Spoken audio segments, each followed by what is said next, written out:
Clara sat in her dimly lit apartment, her eyes fixed on the rain softly tapping against the window pane. She hadn't slept properly in days. The world seemed to have stopped turning since Jack's accident, a car crash that took his life only a week ago. They had been engaged for just 3 months, with a wedding date set for next spring. Now everything felt hollow. The apartment was quiet, except for the occasional hum of the refrigerator. Clara's phone buzzed on the coffee table, but she ignored it.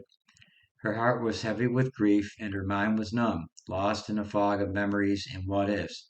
She had barely eaten or spoken to anyone since she got the news.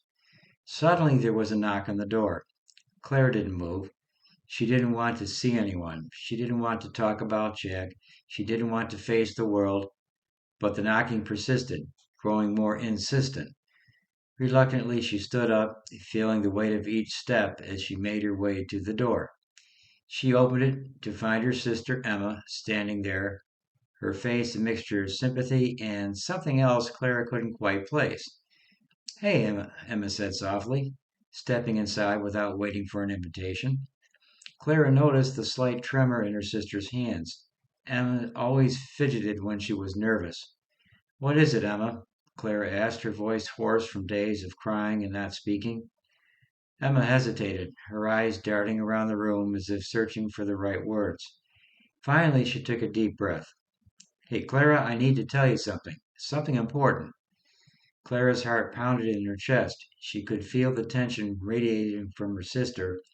"What is it?" she asked, a knot forming in her stomach. Emma's eyes filled with tears. I was having an affair with Jack." The room seemed to tilt, the floor spinning out from under Clara's feet. For a moment she thought she might faint. She gripped the edge of the door to steady herself. "What?" she whispered, her voice barely audible. Emma's tears spilled over and she stepped closer, reaching out to her sister. "I'm so sorry. Clara, I didn't mean for it to happen. It just did." Clara jerked back as if she had just been slapped. Her mind raced, trying to comprehend what she had just heard. Her fiancé, the man she was going to marry, had been cheating on her with her own sister? She felt a surge of anger rise in her chest, followed by a wave of deep, piercing betrayal. "How could you?" Clara choked out, her voice shaking with emotion. "How could you do this to me?" "I'm sorry," Emma repeated, her voice breaking. "I wanted to tell you before, and I was scared, and now he's gone, and I couldn't keep it from you any more." Clara's head was spinning. She could barely breathe. She stumbled backward, away from Emma, who reached for her again. "Don't touch me!" Clara shouted, the sound echoing through the apartment. Just leave." Emma looked stricken, but she nodded. "I'll understand. I'll go. But please, Clara, I didn't mean to hurt you. I never wanted this." Clara didn't respond. She couldn't. All she could do was stand there, numb and trembling, as Emma walked out the door, closing it softly behind her.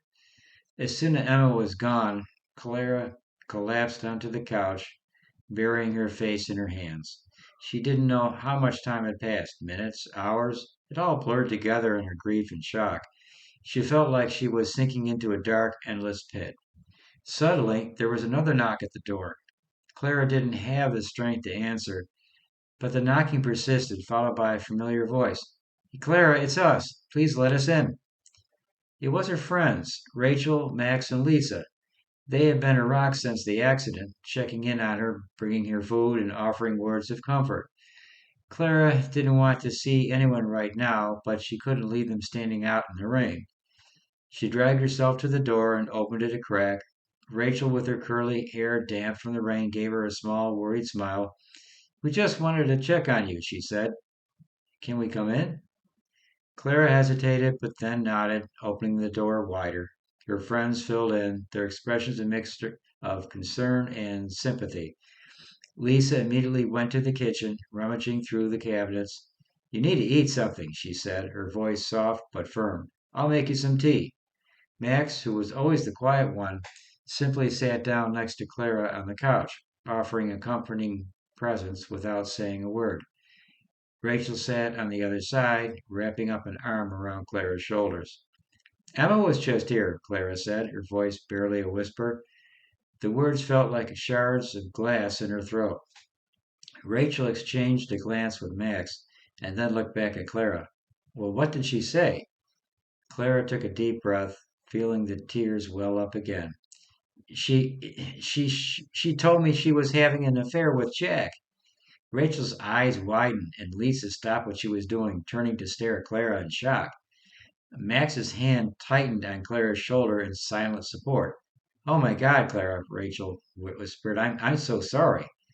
Clara let out a shaky breath. I don't know what to do. I feel so betrayed by both of them. Lisa came over with a cup of tea, pressing it into Clara's hands. Drink this, she said softly. You need to take care of yourself. Clara took a small sip from the warmth of the tea, providing a small comfort in the midst of her pain. Her friends sat with her, holding her hands, offering their silent support. She knew that they were there for her, but the betrayal cut so deep, and she wasn't sure how to move forward. I thought I knew him, Clara said after a while, her voice breaking. I thought we were going to spend our lives together. Rachel squeezed her hand. Well, you couldn't have known, Clara. Jack made his choices, and so did Emma. That doesn't reflect on you. It's not your fault. Clara nodded, tears streaming down her face. But it hurts so much. I know, Rachel whispered, pulling her into a hug. We're here for you, whatever you need, whenever you need it. For the first time since the accident, Clara allowed herself to cry freely, the sobs racking her body. Her friends held her, their presence a small light in the darkness of her grief. Clara leaned into her friend's embrace, knowing that the road ahead would be hard but not impossible. She would find a way through this one step at a time. If you like this and you want to hear more stories, please don't forget to like and subscribe. Thank you.